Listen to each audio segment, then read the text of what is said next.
Hey guys, so I just finished watching Amityville The Awakening, starring Bella Thorne, Jennifer Jason Leigh, Jennifer Morrison, McKenna Grace, Cameron Monaghan, and Thomas Mann.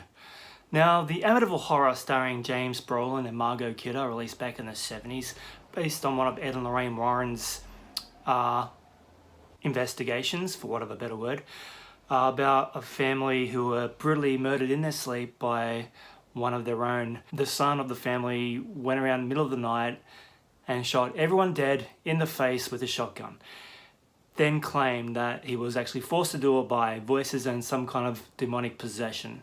So the Warrens investigated and it became a notorious story, and yeah, it's become infamous, and it's, whether it's true or not, I'll leave up to brighter minds to decide about that.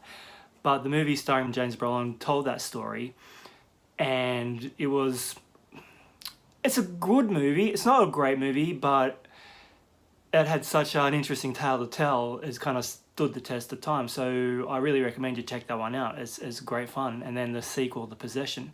Ryan Reynolds and Melissa George have recently done a remake, about 2005, which was also an okay movie. So the subsequent stories in these movies is that the husband of the family that moves into the house starts to get possessed and become murderous and end up wanting to kill the family. So that's the basic plot line of these movies.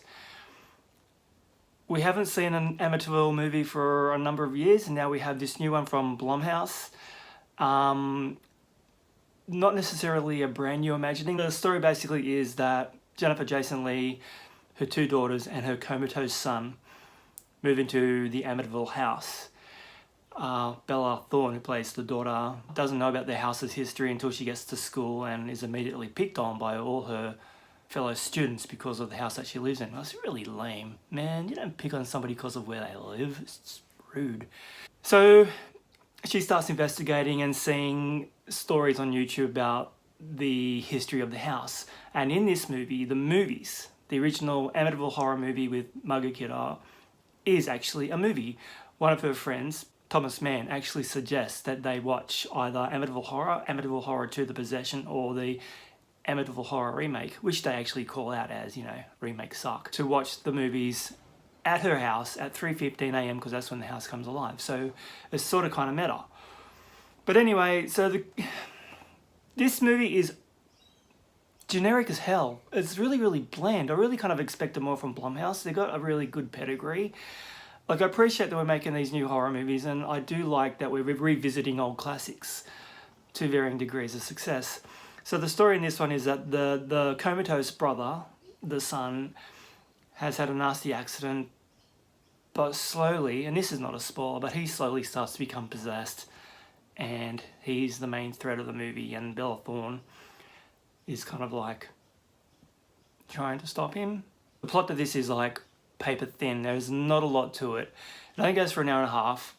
I put it on because I love my horror movies and I just wanted to check it out, and because of like previous love to the other movies in the franchise. And I don't know, it didn't really leave me too thrilled. It was an hour and a half and I kept checking my phone all the way through, checking Facebook. It didn't really capture my attention or entertain me too much. So not a bad movie, but just really average to mediocre, so not offensive in any way. But one of my pet hates is when we're making these horror movies and they always kind of insist on getting them a PG-13 rating. Part of the thrill and the fun of a horror movie is the visceral edge.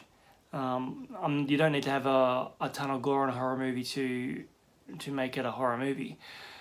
Jump scares are fine, and that's what this movie's full of. I'll admit, I jumped a couple of times because when something just suddenly explodes on the screen with a loud noise, yeah, you're gonna jump. But there's more to horror movies than just jump scares. It's all about atmosphere and a feeling of dread and making you feel uncomfortable and using that mature rating to disturb the audience. That's what a horror movie is. That's what a horror movie is about. So with this generic fare that they're releasing on us, just so they can get more tickets purchased and more bums on seats for the younger crowd who, admittedly, it's fair for them to go see a scary movie, yeah, but dude, when I was 12 and 13 years old, I was watching The Exorcist, I was watching Friday the 13th and Nightmare on Elm Street. I wasn't old enough. I turned out fine.